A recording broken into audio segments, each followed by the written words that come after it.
stop trying to fall out of love with why you started it and just find out why you fell in love. Like again, some people need a picture of their dream lake house. They need a new truck. Go buy yourself a new truck if that makes it fun if you drive all the time. There's something that will turn you on to it and do that. I think it's an investment in yourself and go do it. Have your reminder. That way you can be reminded every day. If it's a big freaking coin that says grind, throw it in your pocket. Whatever it is that reminds you to enjoy it, the process.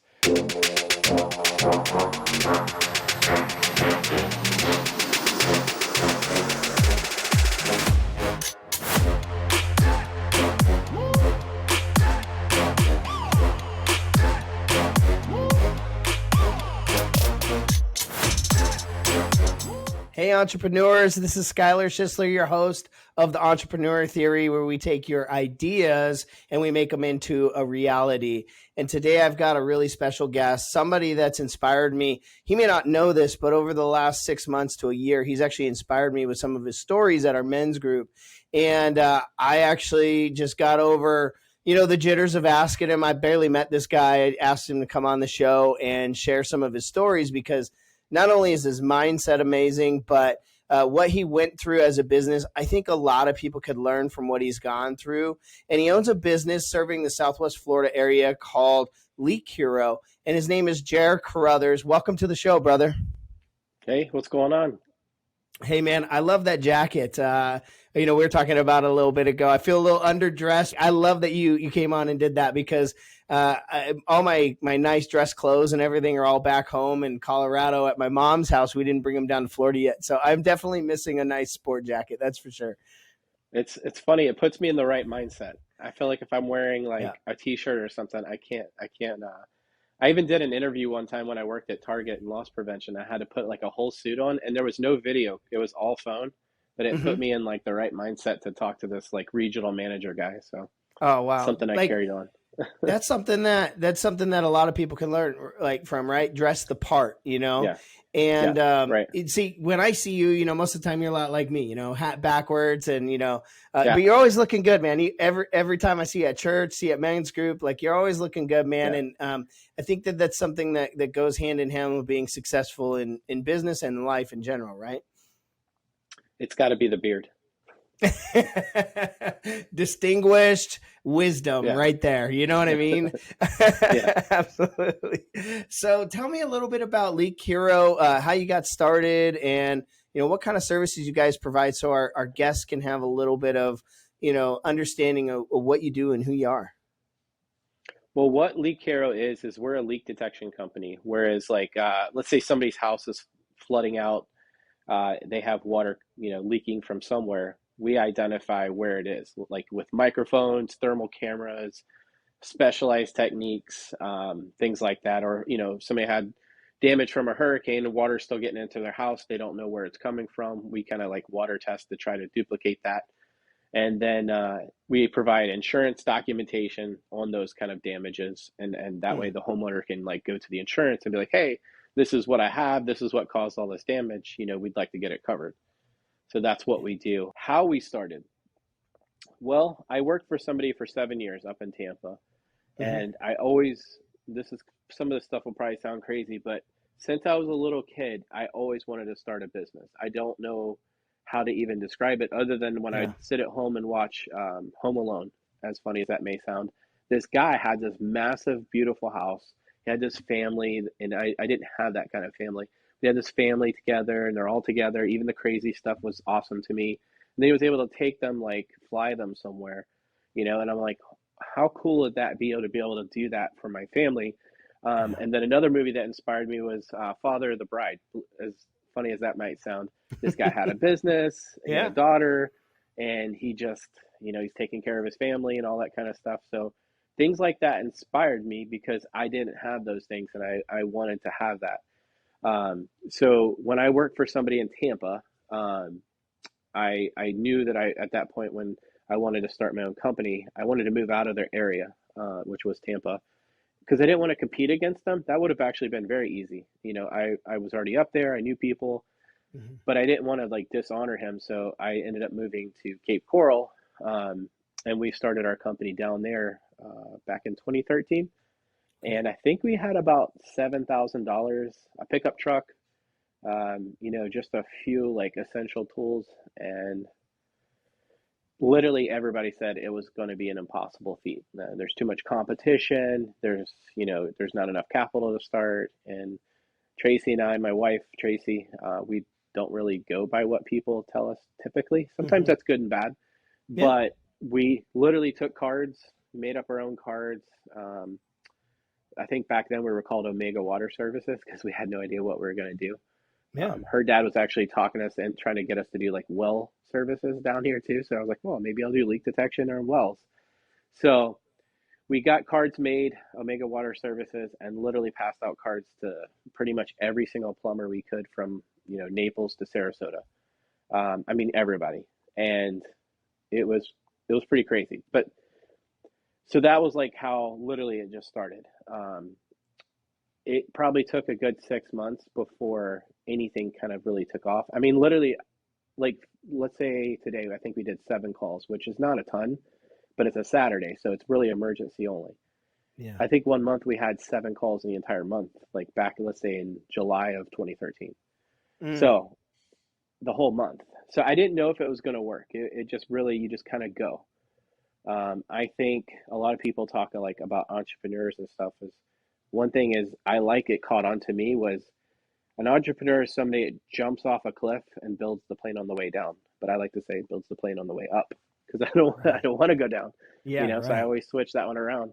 But it really is. And whether it's good or bad, I mean, there's a lot of stuff that I do wrong and there's a lot of stuff that I do right. But what's crazy, and especially I say I give this credit to God, is I have a grace on my life. Like Mm. if I mess something up, because a lot of business owners are great at numbers. They just watch their numbers. They're very detailed to numbers. I'm more of the dreamer side, probably, and I just go and try to make it happen. I make relationships. I go out in the Yeah. trenches and I make it happen no matter what. I don't, the number side is coming. I'm learning that side, but that's that you just got to go. If you Yeah. research and spend years researching, you're never going to start. We just started from nothing and it just started happening. And then all of a sudden the switch would turn on.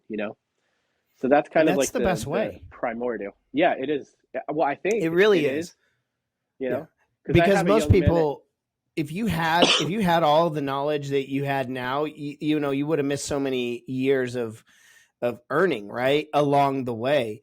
And so you're basically creating your education while you're earning along the way. The problem is a lot of people, they want to have all the answers beforehand, but then the dream dies or something right? happens and then they never get started. So I love that your story is, hey, we rounded up some bucks, a truck, and we just got to work and we just started Yeah, doing what we could do because a lot of people think when they hear a rags to riches story of a lot of business owners, right? There's a lot of successful business owners out there, and they don't realize that most of those guys got started with just the back of a pickup truck and some business cards. That's all it took, yeah, yeah. and I love that. And you gotta have big huevos to start. I mean, my wife had big huevos to start with me and believe. And I'll be quite honest. I don't know if a lot of people have this, but I give a lot of credit to my wife. Like I don't even know if we'd have a business if it wasn't for those hard, hard, hard days where Mm, I'm on the ground just exhausted, beat to death, and want to give up. And she's like, "Are you a quitter?" Like not what I ooh, wanted to hear. Maybe I wanted right. cuddled or coddled or something, and that's just not who my wife is. She's an entrepreneur too, Yeah, and she's somebody that will tell you truth. She kind of kick yeah, you and like, "Are you gonna quit?" No. Okay, well, stop telling me and just go do what you're gonna do anyways. You're not gonna quit, so go do what you need to do.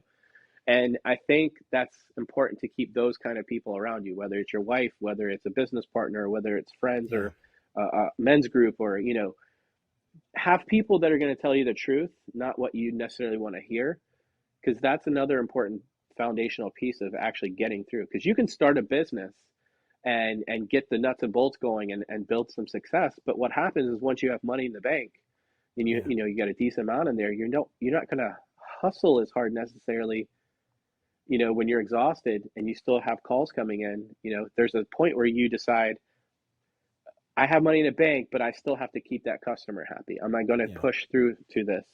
And that part's important. So, um, I think the other thing that was crucial was just, having a name. Like if you're going to start a business, you need to have a name. Like, whatever Leak Hero wasn't even the original name, but I kept moving towards that process of having the right name. And like I talked to young men, I think his name's Landon from church. Mm-hmm. He wants to start a business. Like you need a name and you need to find a .com. Yep. .com's $12. Have that, Mm-hmm. build the image so you can, even if it takes 2 years, build the image of what it's going to be, have it Yes. right in your face. It's easier when it's right there in your face than just an idea in your head, because it starts to come alive once you start bringing it out of your head. So I think that was another crucial point for me. Yeah, having a name is such a big deal. And I love Leak Hero. I love what you guys stand for. I also love the acronym HERO. I don't have it memorized probably like you do. But the last part, the O, the outstanding customer service, is what is going to set people apart right now. It seems like everywhere I go across the United States, I know you know a little bit of my story where we traveled across the United States in an RV for the last couple of years, but it's like traveling state to state to state. Everywhere we go, customer service is not a thing anymore. From fast food restaurants to even calling, your cable provider or even your cell phone provider, it's Right. so hard to get your point across as a customer, and you get shunned away. And something that I've heard throughout our community is your customer service is bar none. So I give you, amazing, props for that, because that is one of the hardest things to do in business, is to actually Yep. have legit customer service. Well, I think that's, I today I literally spoke to Tracy and I said, I went to Ford. I went to take a pickup truck to get an oil change. I pull Mm-hmm. into a Ford dealership and there's a line of cars and I'm looking and it looks like the apocalypse happened. There's literally Mm-hmm. nobody in these cars, but there's Yeah. a line of them to get an oil change. I'm like, there's not a single person in there. There's not a single person in the parking lot. I'm in line to get an oil change and there's nobody around. I have no idea what to do. I mean, there's nothing for minutes, like Mm-hmm. no direction, nobody anywhere to be seen. So I turn around and go get a car wash and I'll like go somewhere else and get an oil change. Yeah. And it's funny because the first thing I said when I got home was like, man, customer service is very weird. Like there's not even, Yeah. like it seems like it's more often there's not any care for people. It's like one off. There's no desire for any kind of relationship past this Right. transaction. Right. Now, what's really cool is that people that are starting businesses or have businesses, this is a great time to really shine, because you Mm. had COVID happen and a lot of people got comfortable and want to stay home now and find ways to make money, playing video games or whatever, not Yeah. necessarily back in the service time. So if you're doing a service business, almost all you have to do is show up, know what you're doing, kind of. And I say kind of because Yeah. you can be an average plumber, let's say, and still blow a lot of people away because people don't show up. I mean, we get compliments all Right. the time of saying, thank you for showing up when you said. If you're late, thank you for letting us know so we can plan. Nobody does these things, and you found the leak. I'm like, this is just what our job is, and it's Yeah. funny because it's not apparently what people do anymore. So if you want to start a business, like this is a great time, especially if you have a good work ethic or you're going to build one. Yeah. Just go out and do what you say you're going to do. And it's really easy to be successful right now. I think this is Yeah. a great time to start businesses. I've And been guilty of almost like, I wouldn't say complaining, but like a buddy of mine who owns a trucking company. Him and I were talking about, he took a 40-foot gooseneck to go get repainted, and they're supposed to sandblast it, pressure wash it, treat it, and then paint it. And they didn't even sandblast it properly. The paint was running everywhere. They bought thousands of dollars worth of decals to make it look like a brand new trailer, and the decals were put on crooked. And he's just like, he's just telling me all these stories, and I'm just like, man, you need to get into the trailer, restoration business, And he's like, yeah, I know, I need to start a business called Everything, because nobody does anything. And it's yeah, so funny that you're saying that, because that's truly the success ticket right now, is just mean what you say what you mean, and just yeah, show up, and you have a really great chance of succeeding right now. yeah. I think that, so this is one thing I just told my guys right now. So I said, a lot of my guys are in their 20s, right? Mm-hmm. And I'm 42. So I still feel like I'm in the 20s, but I'm not. So what I Mm-hmm. told them is this is a time when young men go to war. This is when you go out and you conquer and you become generals. And the generals that are ahead of you are pouring into you. Like, don't look for the easy right now. And I said, I know you Right. guys want your weekends and you want the fun times, and I want you to have those too. And there's going to be those as well. But, you know, go out and conquer territory right now. I mean, you got people just sitting and chilling on their couch and, watching TV and drinking Mm-hmm. lattes and stuff. Go out and be friggin' soldiers and take Yeah. territory. I mean, go take people's lunch. They're just sitting there like, not wanting to do anything with their life. Let's go take it, let's go give great customer service. If something comes in late at night, let's go take it. Nobody's showing up. And that's what really like affects me is I know, like I had a call, let's say, where was it? It was uh, a Lowe's way up somewhere, like let's say Dade City or so. It was so far away. I was already at Mm-hmm. the end of my day. I was just about to drive home. I'm like, if he wants to pay emergency service, I'll go. Nobody's answering his phone call. I already know that. So I go. Well, now we just got a new plumber. I already have a ton of plumbers that use us, Mm-hmm. but now that guy knows if he has a true emergency, he knows somebody's going to show up. Like we're not just going to Yeah. leave somebody hanging. And nobody cares. Well, I'm saying nobody because there are good companies out there, but oftentimes nobody cares, and that's why we will go is because somebody's going to be sitting somewhere with a Mm-hmm. condo building shut down, no water, or a homeowner, no way to help. They have no idea, and their house is just flooding out, and everybody's like, Yeah. it's 8 o'clock. Sorry, Well, you and know, knowing your industry is a big deal, right? So you are in the water industry, right? right, And so if there's a leak going on, that can get super messy very right, fast. And so not only is there an opportunity to keep going, but you're in a business where it's like, look, these are emergencies that are happening in the right, middle of the night. And what a great opportunity to make some extra money because it is emergency. But at the same time, that's what I like about your name, Leak Hero. You get to show up in the middle of the night when somebody's freaking out. You can go, look, we can locate this, we can get it shut right, off, and then the plumber can take care of it later. And I love that right. because you're Yeah, really offering a service that'll ease people. Imagine having to deal with a massive leak for 12 to 24 hours because nobody can get out there. yeah, Oh yeah. man, I've that seen it. stress would be unreal. Yeah, yeah. And your house is rotting away in water, or you got kids, and Hmm. you don't have any water. You don't even know where to start. Now it's funny Yeah. how we came up with the name Leak Hero. So we had Omega Water Services, and then it was Leak Pros. Leak Pros was what we used for 7 years. And then after 7 years, we got a phone call from somebody in California. It was like, hey, you're using my name. I'm like, what do you mean? I have leakpros.com. What do you mean I'm using your name?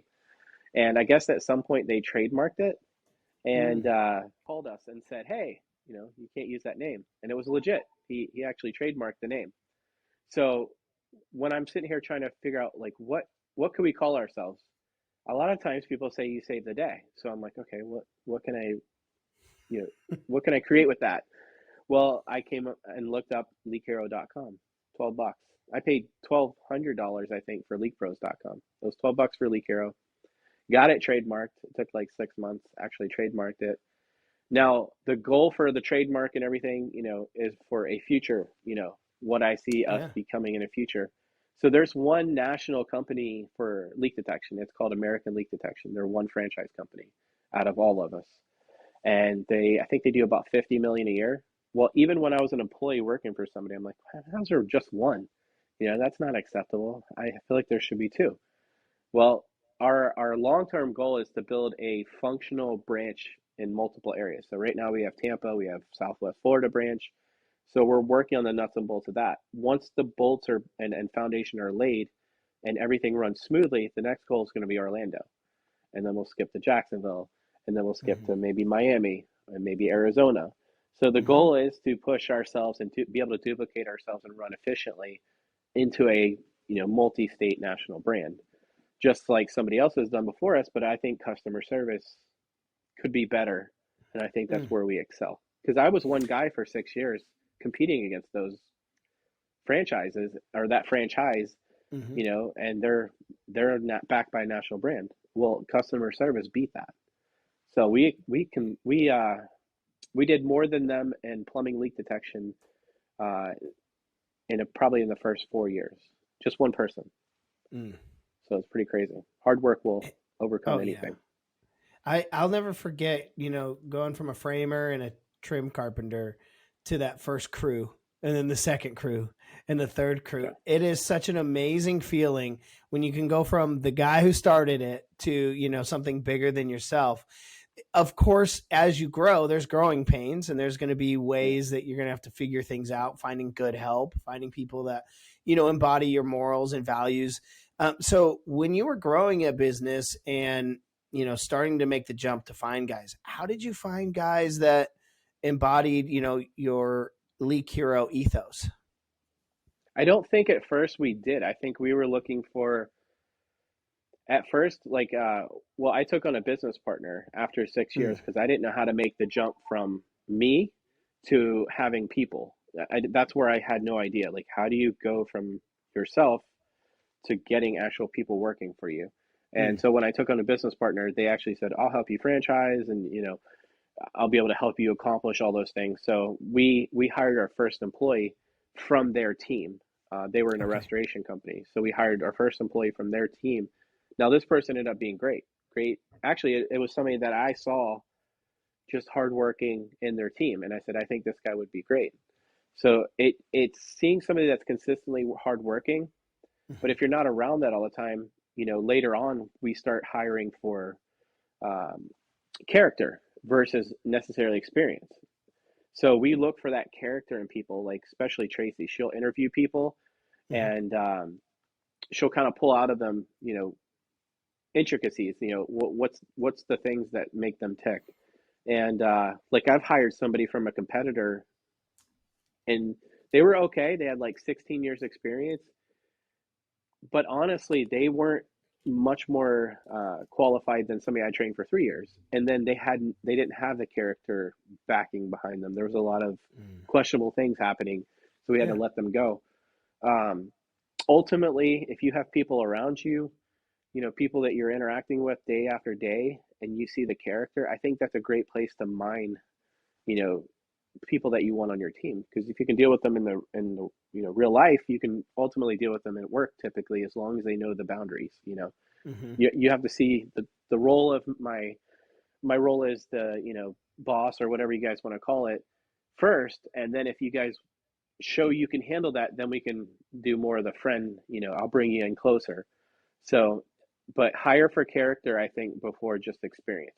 And Mm. sometimes you need experience. It just depends. But ultimately, I think experience can lead to a diva type personality, and you don't necessarily get the person that's going to stay with you for years.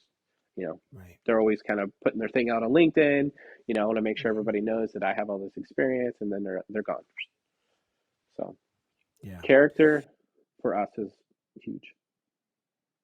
When you get those people that have character, make sure not saying this to you, I'm saying to the listeners, make sure you take care of these people because, they're going to go out and they're going to, for you, they're, your company logo is red, white, and blue. They're going to bleed red, white, and blue for you. Yeah, And, if you don't go and take care of them, that is the fastest way to run off great character people. right. Something I also want to say about the person that you've hired that has the experience, those are great team leads. Those are people that that probably, like you said, they'll have an ego or they love talking about their experience. That's somebody to bring in for a short time to maybe train up that person who has great morals and values and ethics, and knowing that they're probably going to move on. The thing is you have to have great relationship with your team so that that person, when they leave, doesn't take your valued employee. So always Absolutely. culture of having a great um, mindset towards your employees and taking care of them. It's very crucial. And we're not talking you got to go and buy them, food all the time, and you got to have brownies for them, and you got to give them a pat on the back every single time you talk to them. It's people know when you love and respect them. That's so Right. just know that they're loved and respected. And more enough, it's not about the Snickers bar in the back break room. It's about how you made them feel on the job. So Right. I love that you started with the character aspect of it. So now that you've got a team and you're moving way up north, actually, here in Florida and pretty far south, how are you guys handling the workload with all these customers, especially with the hurricane? How are you guys ramping up? I think, well, we just hired two more trainees, so that was important. You have to watch your workload. So if your workload's like pushing you guys to the limit, I actually learned this from a mentor. He has a $70 million plumbing company. Um, he said, like, think of your team as like a car. Okay, you guys are handling high production all the time. It's like a Ferrari, but you're not maintaining it as much as you should. Well, that Ferrari is going to start breaking down. you know, if you add more components, teammates to it, it's like an oil change. It starts to, you're maintaining your vehicle. So we were running so hard, so long that he's like, you need to hire people, now, to bring them in and start carrying this workload. So we found two more people to add to the team. Where there's a gap, if you have two new trainees, where there's a gap, that's where the leader jumps in, or the owner. For me, you kind of have to watch your team. If your guy, let's say your field supervisor is beat up and tired, you have to notice that and go lift. Even though you're tired, you go lift that burden off them. Like drive to Tampa and handle an emergency call versus sending them because you're tired. What's the cost of that? Are you going to push that guy past what he can handle? Are you hurting his work or his home life? So we're preparing basically for, like, we're managing all the calls right now pretty well. It's very busy, but we're handling it. We're hiring two more people for what we're going to be handling, probably in the next 3 months. I haven't hit the marketing, but as soon as I do, we typically Mm-hmm. get, it just starts opening up. Tampa, I haven't even pushed really, but it grew our company probably a good 20-30% just for up there. Mm-hmm. And there's so many plumbers up there, for us to be able to do leak detection. But it's kind of like you're looking at them driving by and like having to say, I'll get to you later. Because you don't want to over promise and under deliver with people. You want to Yeah, over, or what do you call it? You want to under promise, over deliver. And I I think agree. that's been a great success because you can't backtrack after that, or if you make a commitment to them, you usually can't get that plumber back or customer back after you've already messed that up. So Yeah. that's why I wait and make sure that we can handle that before I go and ask for more business. Some people will go, I want it all. And it's Mm-hmm. like burn and burn, you're gone, you know?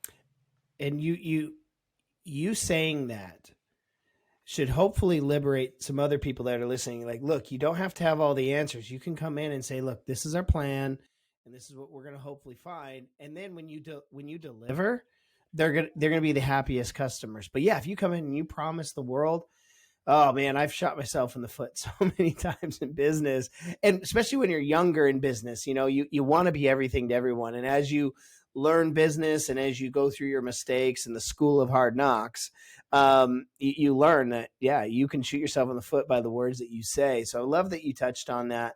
And something that I thought was really unique. So we've been able to flip a few houses down here in Florida, and one of the things that we love about the houses down here in Florida is everything is cinder block walls, those exterior walls, right? But now I see why a business like yours is so sought after, because back where we were just doing standard framing and sheetrock, you can break in and maybe find a leak. But man, jackhammering walls, and a lot of these walls are poured. I mean, what a great service to find that. Um, as far as like something to look for when you have a leak, some of these wall leaks, anything like that, I know you guys are great at giving tips. What is something to look for to know that you have a wall leak in one of these concrete walls or cinder block walls? I think the biggest thing that gives it away is water tells on itself. Like you'll have discoloration on a drywall, or you'll have a random baseboard start pulling off the wall, something like that. But typically, water will tell on itself. You'll start seeing telltale signs. Usually, it's like blackening of the paint. You just have this one spot that keeps discoloring on you. A lot of times, when we're the busiest is when we get our high water bills. Like you guys that Mm, live around here, you'll have a bill that comes in every month. Well, if you go from $80 to $300, that's pretty like, hey, what's going on here? You know, um, so that's where we kind of like take it, get our most work from. So there are signs of water showing up and stuff like that, but a lot of our stuff's from high water bills. Like, why is our water bill $300? Well, it could be a running mm-hmm. toilet, Could be a broken pipe. You left a hose on out back. You've been filling your pool a million times. You know, Mm-hmm. your pool autofill's running.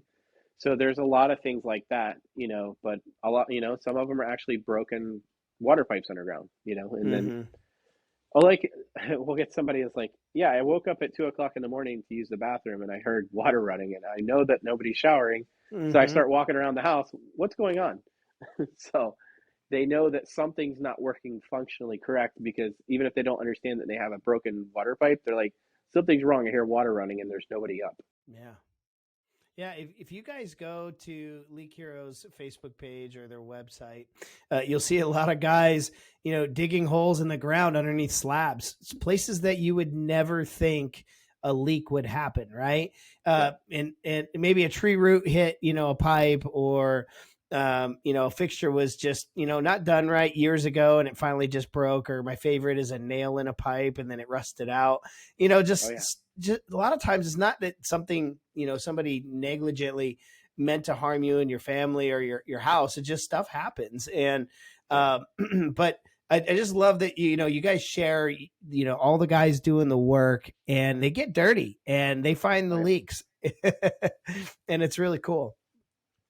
That's kind of like another blessing is having these kind of hardworking guys on our team. Like you basically take them in for training. You're trying to teach them something that's like, well, that was one of the biggest hurdles actually for me was like, I was one of the best. When I say this, I mean it humbly as I can. I was one of the best leak detectors out there, but I had to learn how to be fast, efficient, and accurate. You know, when you're running around as one guy for 6 years, I was doing Naples to Sarasota. So I had to figure out like a whole process of how to do it the best, fastest. Well, then I had like, how do you train somebody that? Like, how are they Mm-hmm. going to handle my quality and my expectation and how I treat people? So the biggest thing with that is you have to find somebody with the character and you have to trust that somebody's going to care about it. But you have to cast your vision as the leader too. It's like you transfer what you see to them and they have to believe in the vision. And you said the hero acronyms, that was another thing I learned from a mentor is he's like, what's your core values? I'm like, well, I don't have them. And he's like, I've asked so many people to make me core values and they just don't do it. Well, that was one of the things Tracy and I did was create our core values. Well, if you have the core values, you can share that with your team. And I post it in our group text often so they can see it and get reminders like go out and be their hero. Obviously, I'm breaking it down in the acronym, and if you keep doing that day after day or week after week, at some point it's going to click in their head like we're their hero.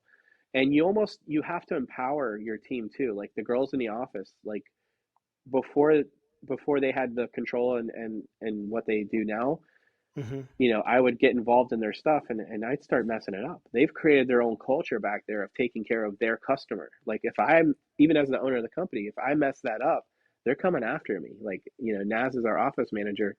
She's coming after me like, hey, you're messing up my customer service. I you messed the schedule up, so I don't touch it anymore. So you're empowering them to go with those core values, to be the customer's hero. And the same thing for the guys in the field. Like they're starting to take care of customers like I am, and it's a new experience for me because I would kind of pull back a little bit and like, hey, like you're talking to that plumber and I'm not talking to that plumber.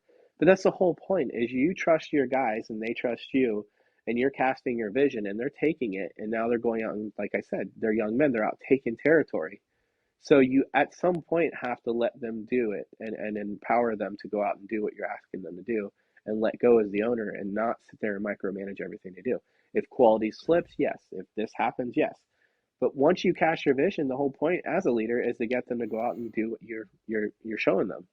So that's Mm-hmm. where you see these pictures of these guys in holes and stuff. They're literally like they blow my mind sometimes. It's just like a little army of leak detectors out there. And they're actually at some point I think they're actually doing a better job than I did.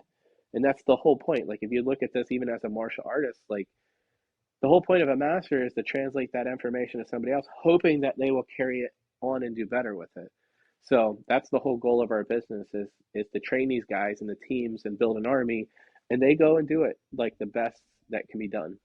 I love that. We had Josh Richter on not too long ago, and he talked about the rise and the fall of an old Japanese builder, Kungo Gumi, and he likes to talk about them how the reason why they were around for so many years, I think it was like 1,000 years, was because they're passing down those traits. And so many businesses have captured that corporate mentality of, it's step on everybody to get to the top. So there's a big difference of working with a small company and being able to work with an owner like you, where, you know, you're able to, instill those values and instill, what I want to say, the liberty to make great decisions for the company. Because in the end, when you become that $50 million company, which I know you will be, everybody that's a part of that journey right now has a place.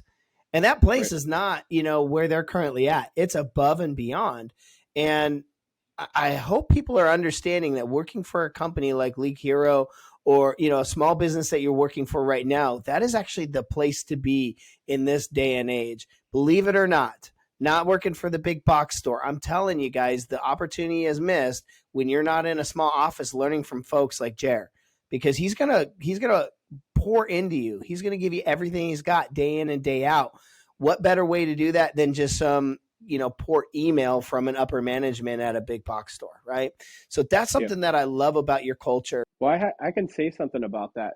So another thing that I think people fail at, and I haven't come across anything that would make me say I might regret it later in life, is you have people come in and out of your life, every day. I think, and I'm a man of faith, so I know that God puts people in my place, right? In my path. Why not Mm-hmm. pour everything you can into them at the time that they're there, whether they're there for years, a month, Mm, and I remember having like I said, an ex-business partner that, I mean, obviously was successful. They had I don't know, $20 million company. I wanted to know like how they got to that success, but they literally flat out told me, "I'm not going to teach you that. That's not part of our contract. I'm not going to mentor you." And I'm like, well, that's kind of contradictory, because if you pour into me, I'm going to get better. It's going to impact you. Why not teach me what you know? And it just, right. I think it's almost like an insecurity thing. Like, Mm-hmm. you can't be insecure with your people, even if they become better than you. Again, that's the point. Pour everything you can into them. And it's funny because at some point you start learning from them too.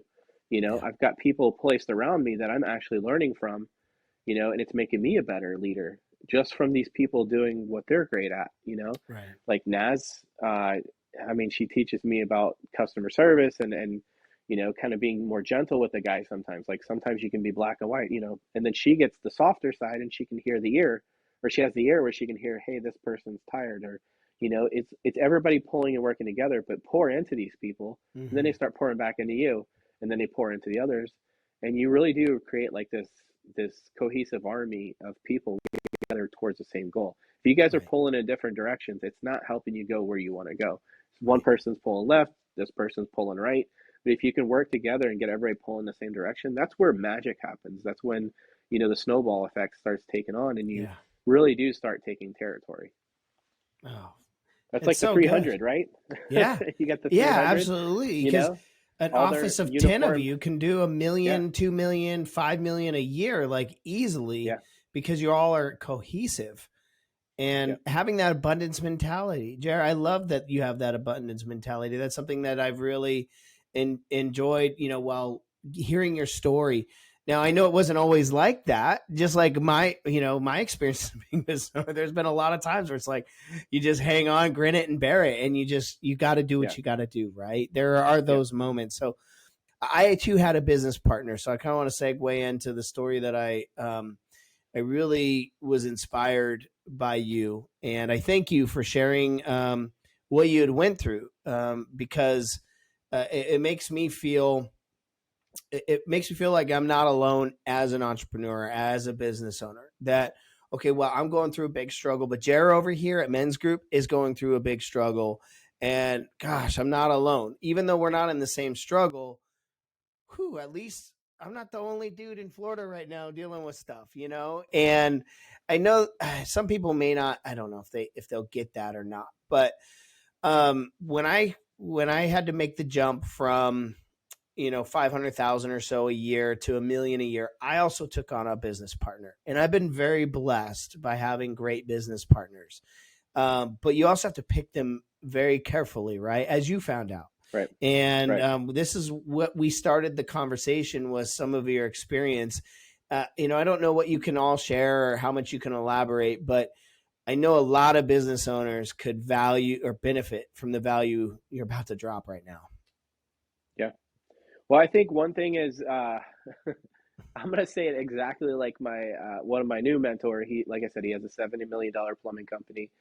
I haven't asked permission to use his name. He probably wouldn't care, so I'll just say he's a big plumbing company and he helps so many people. It's funny that you asked me to be on the podcast because I go to him one day. I'm like, I really want to be what you've been for me one day. And he said, you will. And Yep. then here I am, and even before the podcast, helping people, and you just don't know when you're impacting people in their life. So Yeah. the biggest thing is he says you have to test the tookie. I think that's what he called it. He said, try it out before you get married. And I don't agree with that, obviously, in my faith, but as far as business goes, you know, people that are around, get to know them first before, going out and starting something with them. Know their character. See what they live day to day, because what people do in public, sometimes it's not what they're doing in private, but if you're around them more, you get to see both, Mm-hmm. look them up, ask people about them. We did pray about it, honestly, and there's parts of it that I would say that God did allow me to go into this business partnership, even with how it turned out. And I'm going to tell you this, even though it was one of the hardest things that I've ever gone through, I wouldn't even be a quarter of the person that I am now in business, maybe even personally, had I not gone through the fire. Now, God Mm. will take what was meant for evil and use it for your good. Okay? I'm I'm going to tell you something, and I'm not a person who's prideful at all. Like, for mostly, I can be a little bratty, but not prideful. I feel dangerous, and I said this to somebody the other day. I feel dangerous. I don't think you want to mess with me. And when I say that, like the person that stole my pages and did crap to me, they're playing with somebody that's dangerous now. You've done this to me, now you've made me a warrior, and I don't think playing around with me is smart. And when I say that, you've just made me more bold. You've made me more hardened. You've made me more aggressive. You've made me more tough. I've been through war. When you take a man like a Navy SEAL or something, you put them in war, you have practical trained skills, but when you utilize them in war, they've become now warriors. You don't play with them. And Mm-mm. I wouldn't have that not going through that. I mean, there were days, literally, I remember the first day that I was like, it was this day where I was done. I was absolutely done. Two people, my original hire, the guy I said we hired, and my office manager left me to work for my ex business partner to compete against me. Mm-hmm. Now, I hold people very close, okay? I would have never imagined that in my entire life that would have happened. These were two people that were supposed to be like my heir apparent and my ride or dies. Like, Yeah. I couldn't even comprehend that happened, and they did it quickly. So here I am. I have nobody to answer my phones, and I have my lead tech, basically heir apparent, gone. And I'm tired, and I'm answering phone calls, and I'm doing all this stuff that I haven't had to do for years, 3 years. Mm-hmm. And then Rona came, and I never get sick, and I think I got it, and I was sick. Everybody was sick around me, and I'm literally talking about like didn't want to get out off the couch. So I have this moment on a Friday, and I'm laying in on the couch, exhausted, can't sleep, hot, cold. I literally get on my knees and I'm crying. All you people out there, it happens. I cry. I'm a crier sometimes, but I'm crying on my knees, praying to God, please, God, please take this. I'm done. I'm just done. And it was silent, completely silent, and it's weird because I was desperate. And I said, like you almost feel like a dad thing. Like I remember I told you about my wife. She's not like you don't need coddle right now. You get your butt off the ground and you're not a quitter. That's Mm-hmm. kind of like what that silence was to me. So I get up, I go look in the bathroom in the bathroom, wipe my face off. I look in the mirror. I'm like, crap, you look old. You need to fix that. So I get myself, kind of kicking the crotch there, and then I grab a blanket and I get in the truck. And I say grab a blanket. I was freezing hot, cold, freezing hot, cold.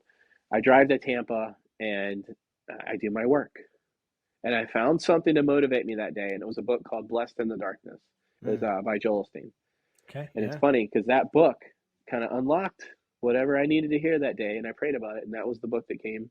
I just bought it. It was in my audiobooks, which I have like 200 audiobooks, so I can listen when I drive. Yeah. but that's another book. That's another podcast or another lesson. Right. But I'm driving to Tampa, sucking it up. I knew I wasn't never going to give up at that point. I knew, like, if I could get through that moment, I knew that I wasn't going to give up. Listen to that book, and by the end of the day, I'm praising God at the end of the day. I mean, the worst day at the start to I'm never going to give up. And you have to have that point where you decide you've made a resolute decision. I'm never going to give up. I don't care what you do, and that's what I say. This person pushed me to the edge where I should have gave up or I could have gave up, and then I was like, no, I'm never giving up. Now Yeah. he's created a warrior and somebody fierce to and fierce to reckon with. Yeah. And I don't know if I would have had that had I again not God not allowed me to go through that with that person, you know. And I think some of it was I was too humble, I was too like naive, I was too, you know, easygoing. But I when you have somebody successful, I thought you honor them by not standing up to them and not, you know, you just kind of let them, they're supposed to teach you. And I almost not became I almost wasn't myself, I guess, if that makes sense. At some Hmm. point I lost my fierceness and they saw it as a weakness and took advantage of it to the point where I think they couldn't stop themselves at some point until I stood up. And then like, crap, you know, are you sure you want to do this? Are you sure you want to do this? I'm like, I'm done being pushed around. You've pushed me too far. Yeah. It's over, you know. And then once that started, that's where the separation came. But I mean, honestly, like even in my mistakes, if you call that a mistake, which a lot of people do because it was very costly to go through that, my gosh, how do you pay for an education where you've now become someone to be reckoned with, you know, both personally and business? Like, you can't pay for that. It's invaluable, Yeah. and I think it's affected our business and our culture and me, because it's like a marriage. Like if you're married and you always have in the back of your mind, well, if this gets too hard, I'll just get a divorce and find somebody else. Okay? Same thing with the business. The business is kind of like a marriage. Like there's days it tries to kill you, there's days it's a blessing, there's days it's a headache, but overall, it's a huge blessing. But you can't have in the back of your mind, maybe I'll quit one day. It's just it's always going to be there and it's going to be like a crack in your armor. It's not going to work. You have to have a resolute decision. I don't care if I stutter 50 times. I'm never giving up. Right. Once you've resolved that, there's no out. Just like in a marriage, there's no out. And Hmm. you don't have to like have that in the back of your head anymore. So you just go. Hmm. So when you had to overcome your challenges as a business, um, you did opposite of what most people do. You know, most people, you know, clam up and they hold on to their resources. And you did opposite, right? You went out and worked, but with your finances, you guys started to bless others by giving rather Yeah. than and can you talk about that process of, you know, how you guys started, you know, we've got this massive problem. It's going to be a lot of money and we're just going to sow seed. Like I was just like, Yeah. what? You inspired me so much when you told that story. Yeah. Well, a lot of people think I'm nuts for it, but you know, if you know, I listen to Jonathan Shuttlesworth, okay? He's a crazy, crazy evangelist. So, I mean, I've never seen anything like him. That's what this jacket, that's my Jonathan Shuttlesworth jacket. I love it. So, either God is who he says he is in the Bible, right? He says, "Test me and see if I will not open the windows of heaven." And then you'll have some people that say, well, tithing is from the Old Testament. Okay, it is what it is. So I'm going to do this in faith. So we had to hire lawyers, and I've never dealt with lawyers before ever, and I have a deal with a lawyer. They have a retainer. They have like a $20,000 retainer or something crazy to go through the process of what we are going to go through, litigation or whatever it was.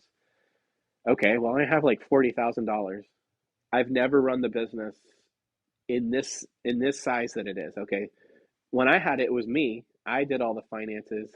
Didn't do a great job at it, but I did all the finances. I did all that, and now all of a sudden I have like I think I had like five employees still, and $40,000, and I just had to become responsible for every decision, financially, everything. So, and then a lawyer thing came up $20,000. Well, that's half of what I have. You know, how is this going to work? So I started to get a little scared. Well, the first thing I did to show God that I trust him and I know that he's faithful is I wrote a $10,000 check to the church. Mm. because I had to shut that mindset, that nagging thought of like this is all gonna fail. And I wrote a check. I put my money where my mouth is, and I said, God, I'm testing you in this. I trust you. And it's funny because this was before. I think this was before I even got a mentor.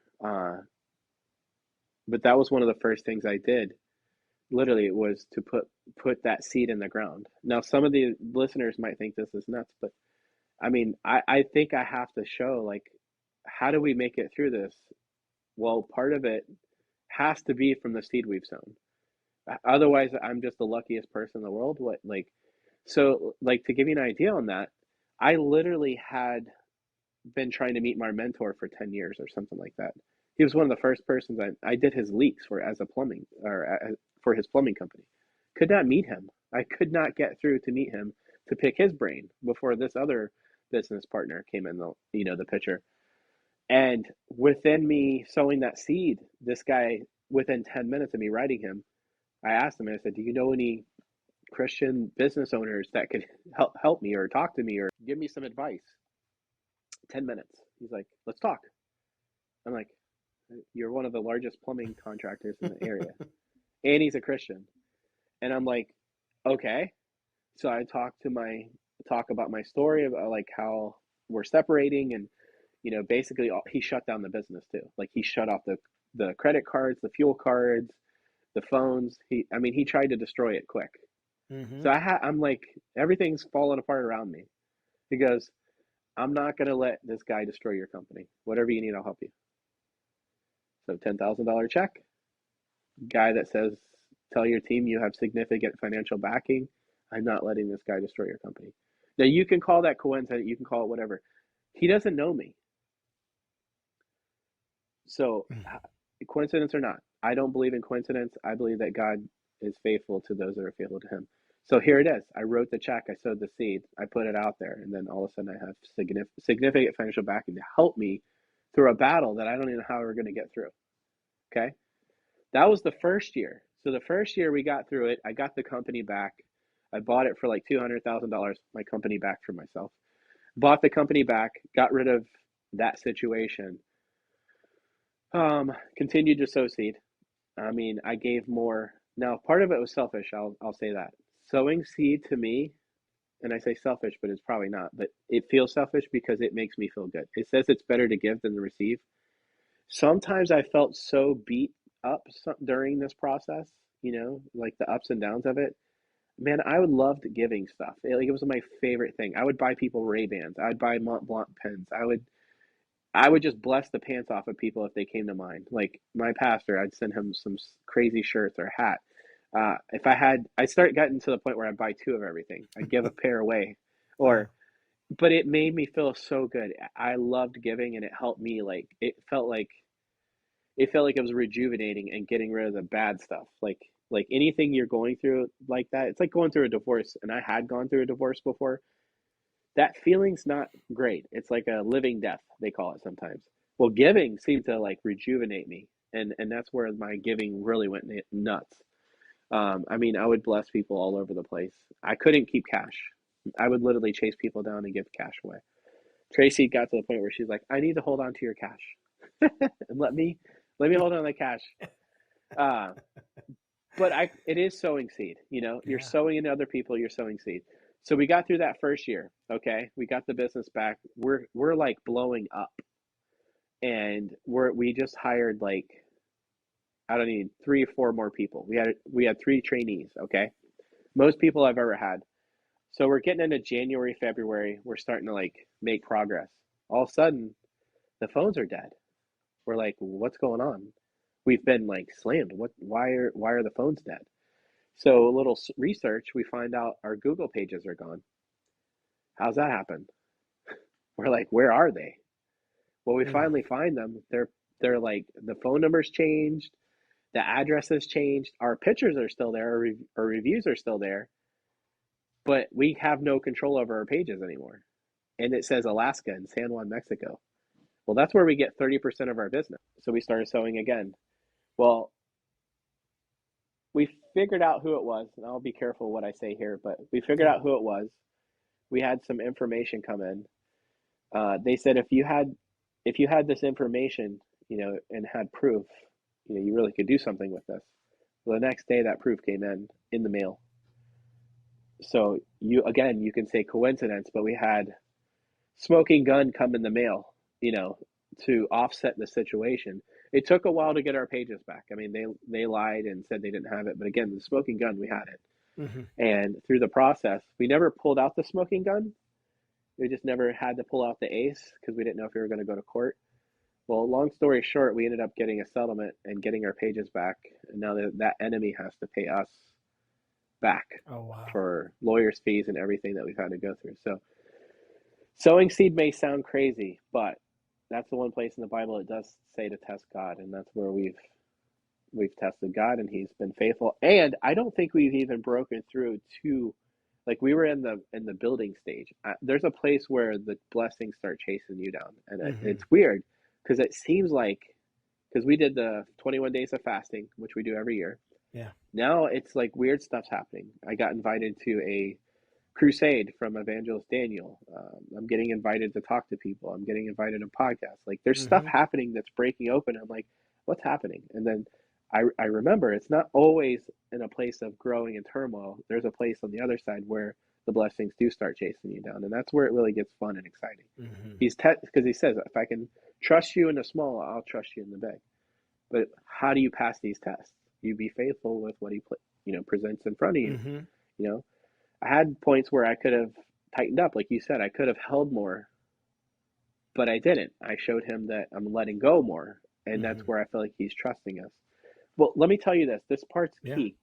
Okay, even with our Google pages, Mm-hmm. this is huge. Even with our Google pages, we beat the year prior's numbers by $500,000. Wow. Okay, how's that happen? We lost. We Faith, had baby. Faith. I mean, we had calls gone. So Tampa, we had just started it in January. It literally did better. It did better. Like, it offset completely what the Google pages were gone. So it's absolutely nuts. Wow. Yeah, That's so amazing. I love that story. And I know our yeah, friendship is brand new, but it just makes me want to get even closer to that abundance. yeah, And it's the mindset. It's not the money coming into your company, it's the mindset. Hanging around yeah, with people that get it. Because yeah, being raised by a single mom who worked 3 jobs, I was raised in a situation of hanging on to $1 and $100 would fly over. You're gripping so tight you can't even grab the $100, right? You got to right, live life like this, not like this.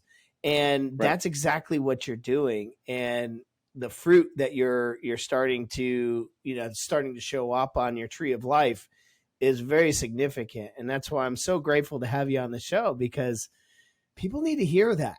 Stop hanging on Yeah, to that dollar. Come on, yeah, man. Be ready for the blessing. yeah. No, absolutely. It Thank it you. it can be scary, but I think that's the part where you put your faith behind it. I mean, Mm-hmm. in entrepreneurship, there's a lot of faith in general. Why not? Yeah. Why not test God in that too? Yeah. And you reap what you sow, whether you believe in God or not. You reap what you sow. So Wholeheartedly. it, it Wholeheartedly. it's a law. Yeah. Absolutely. So, what is as you're growing Leak Hero and you're growing with, all of these people, like, what is the message to the marketplace or to the world that Leak Hero is trying to send, other than just finding leaks? Because I know you guys are above and beyond that. I think the biggest thing for me is this is something that seems foreign, even to maybe like my mentor or somebody else, even as a believer, is I'm building a company that we can fund the things that are affecting our world. Like, I don't just want to build my wealth. I mean, I would love, to build wealth. I don't think anybody's in business to not build wealth, but I see wealth as a tool, something I can use to impact the community and things, even my family. Yeah. If you don't have, you can't give. You can give your time. Sure, everybody says that, but okay, somebody's starving. I'm giving you my time, but that's not helping them eat. Somebody needs clothes. You give them clothes. Somebody needs a car. We're going to buy somebody a car here shortly. I've never bought somebody a car. It. I'm literally doing for the first time something. I literally buy somebody a car. I'm buying somebody a car.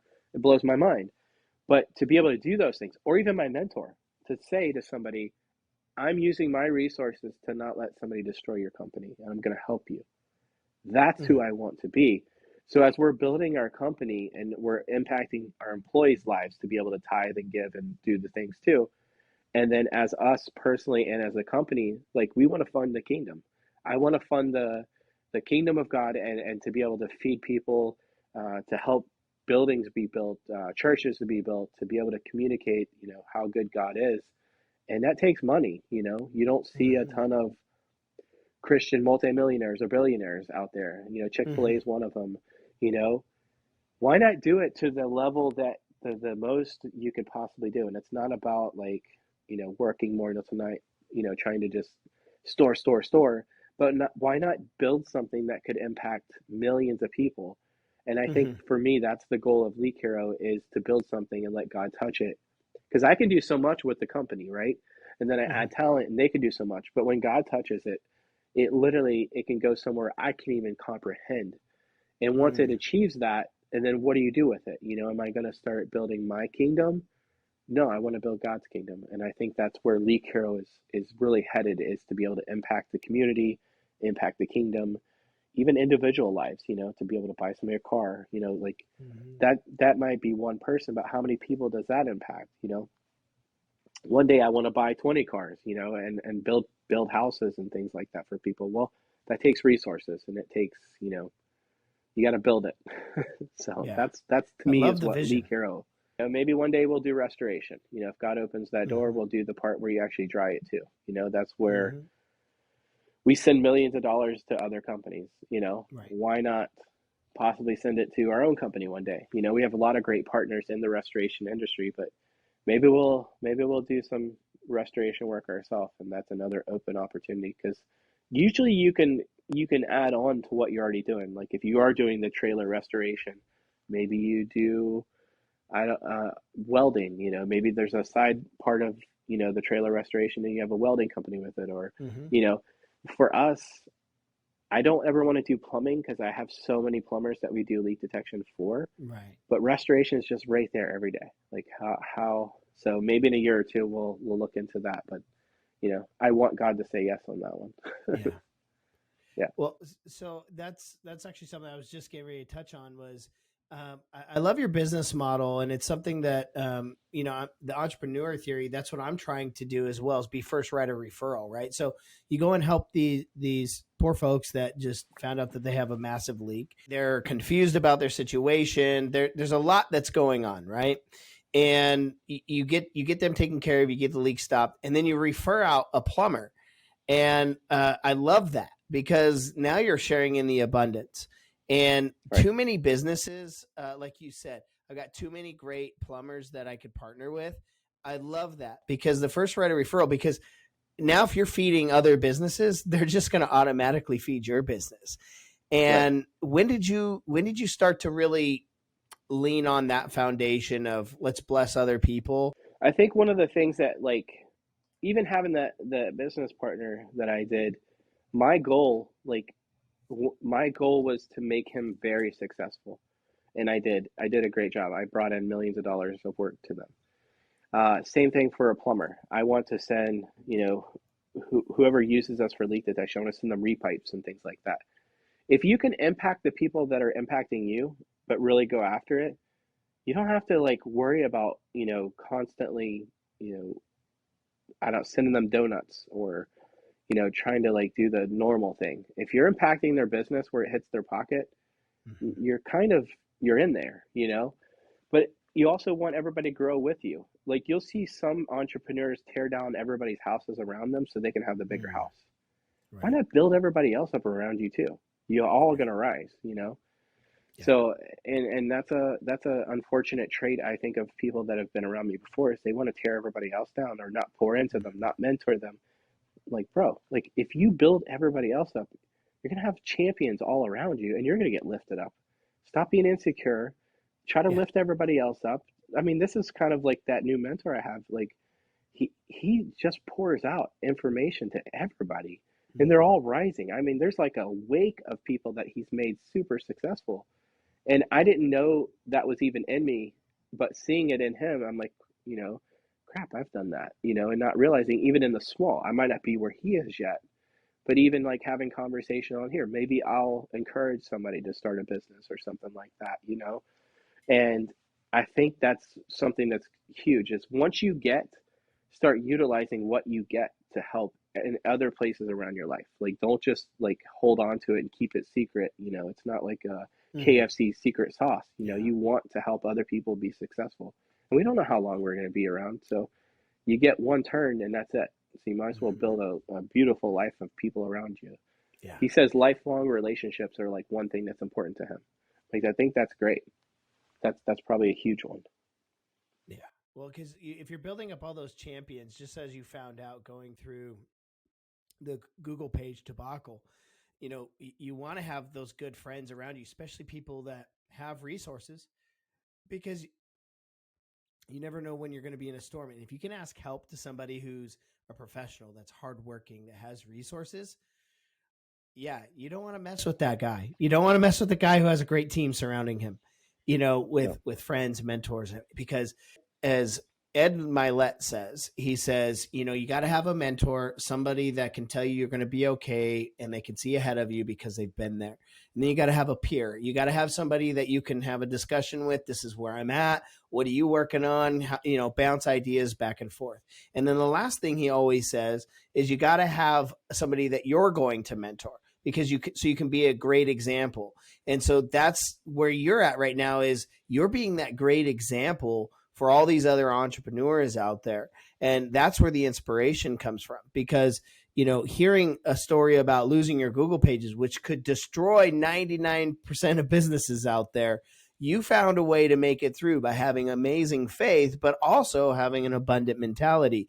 And that right there should resonate with everybody who's listening. And right now, you are everybody's mentor because somebody, they may not have lost their Google pages, but guess what? They probably lost a contract or an employee or their credit card got maxed out and they didn't get a sale in time to pay the monthly bill.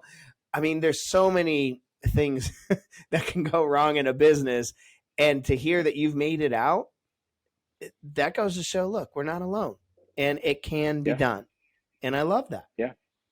You have to reprogram yourself. You have to constantly be changing. Like, um, we got so busy like recently where I'm back in the field full time, as a tech too, and in the past that would have beat me up and I would have looked at it as a step backwards.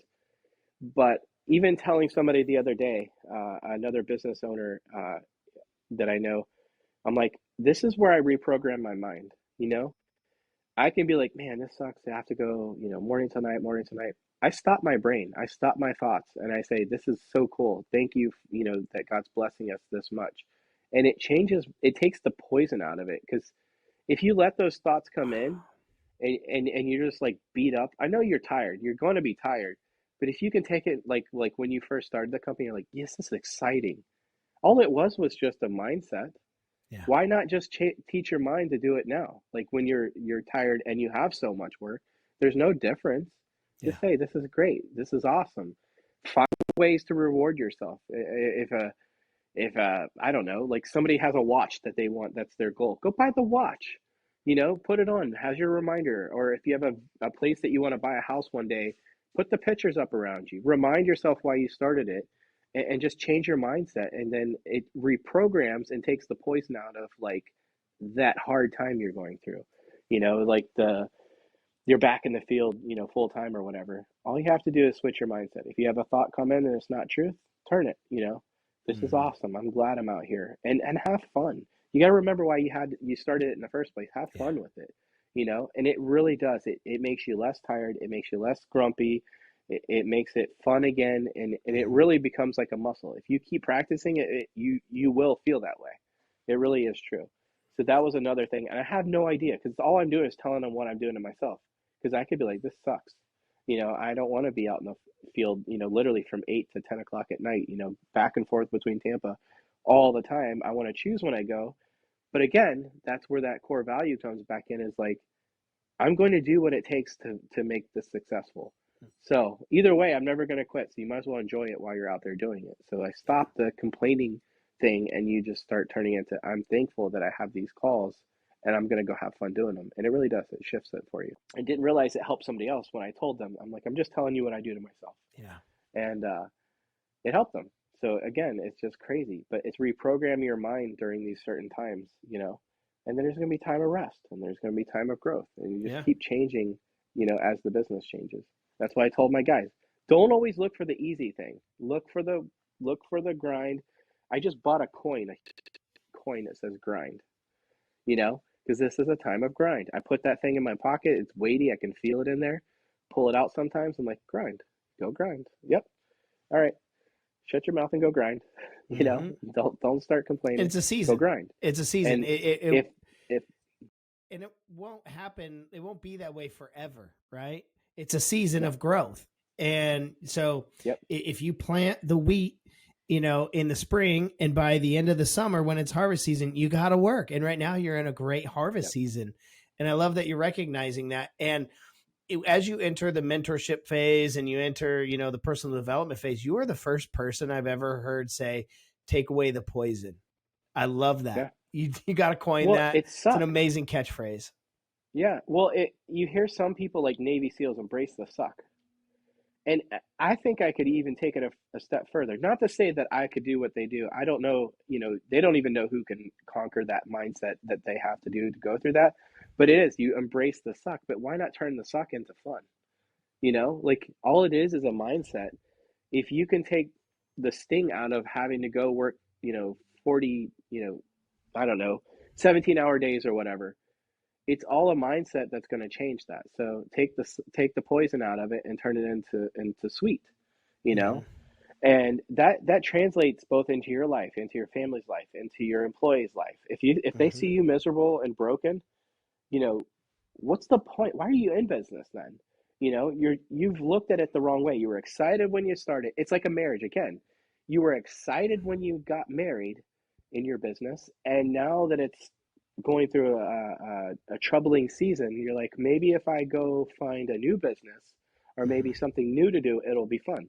No, go pick the weeds out of your garden, find the thing that made you fall in love, and go do it again every day. Stop trying to fall out of love with why you started it and just find out why you fell in love. Like again, some people need a picture of their dream lake house. They need a new truck. Go buy yourself a new truck if that makes it fun if you drive all the time. There's something that will turn you on to it and do that. I think it's an investment in yourself and go do it. Have your reminder. That way you can be reminded every day. If it's a big freaking coin that says grind, throw it in your pocket. Whatever it is that reminds you to enjoy it, the process. I Yeah. said that to myself recently, and I said it, I think on Facebook, is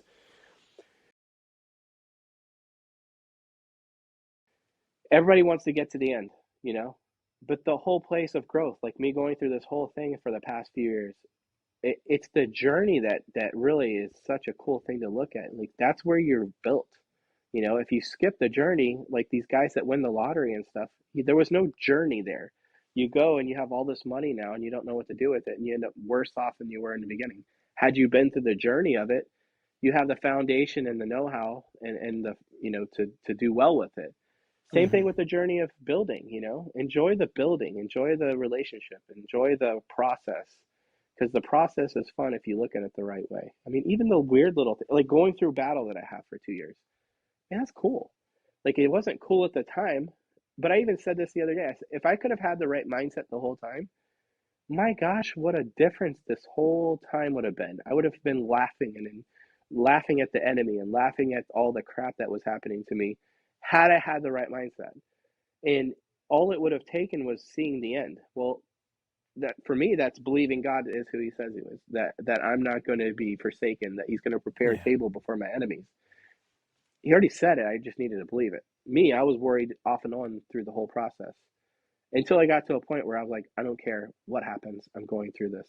I'm gonna conquer this. I'm gonna succeed. But the same thing, you have to find a way to fall back in love with why you're building the business, why Mm-hmm. you're doing it, core values, your mission statement, put it on a picture, whatever it is, and then surround yourself with people that don't want to hear you complain and they're going to call you out for it. So, Jer, where can people find you? How can they follow you? I know, obviously, you've got a lot of Leak Hero information out there. It's pretty easy to Google you and find you. But how can people get in touch with you? I have a crazy joke name of an Instagram. It's called Camera Guy Jer, I think it is. Okay. Somebody, I did airsoft with some guys from church one day, and I'm Yeah. shooting everybody. And they said, you can shoot until somebody says no. Well, somebody didn't say no, and I kept popping them really hard. And they said, the camera guy's shooting us. The camera guy's shooting us. And I take pictures at church. So it was pretty Mm-hmm. funny. So that's how I guess, came up with Camera Guy Jer Okay. as a joke. So Camera Guy Jer, I am Caruthers on Instagram, uh, Jer at leakcarrow.com. Okay. Um, you know, it's they can get a hold of you or get a hold of Yeah. me through you.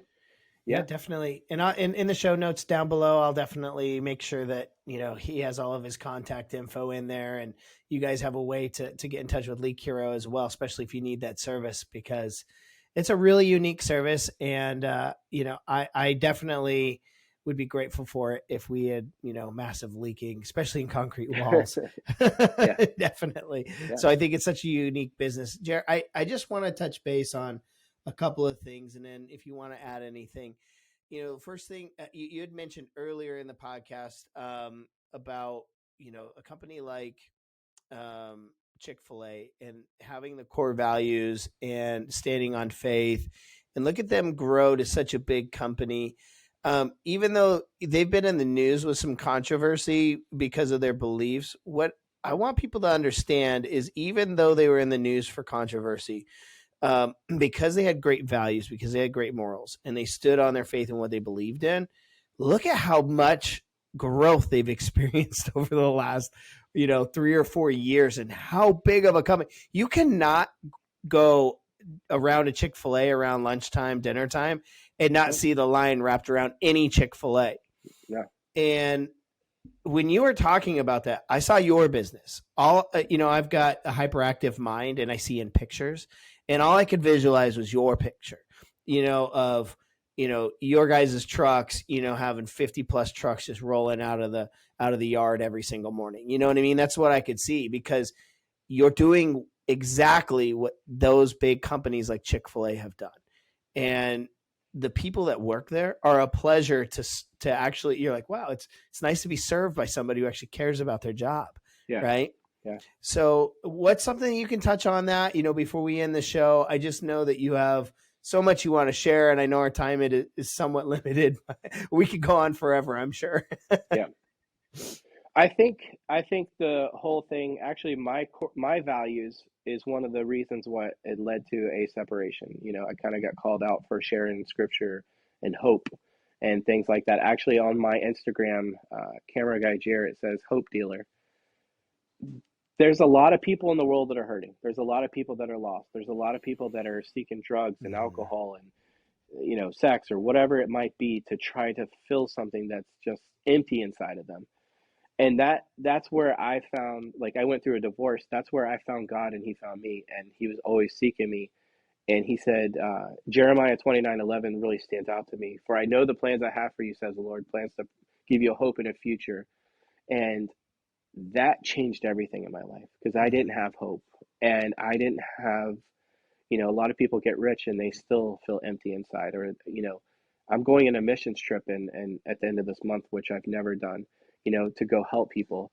There's stuff happening in the world where God will work through people with money, with businesses, and people that have enormous resources that you and I will have one day that people already have, maybe listening to your show, that they might even feel empty inside, and they have all this wealth and they don't know why they still feel empty because God has something planned for your life.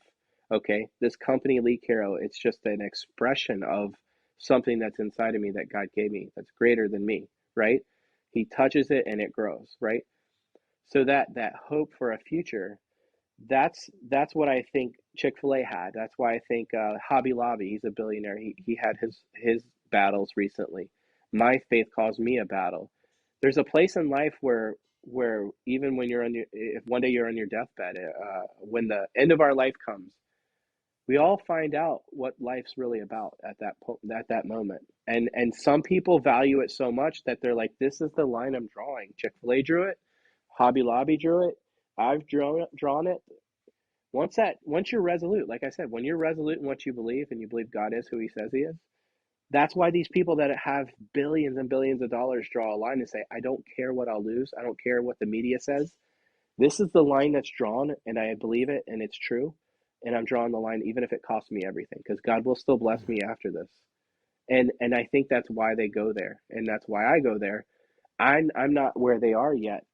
They have way more to lose, but I drew my line, and everybody draws their line at some point, and you have to, and that's what we did. Brother, I love everything you just said, and you're such an inspiration. And I I don't mean appreciate that. it. I'm actually getting teary eyed because I feel that way.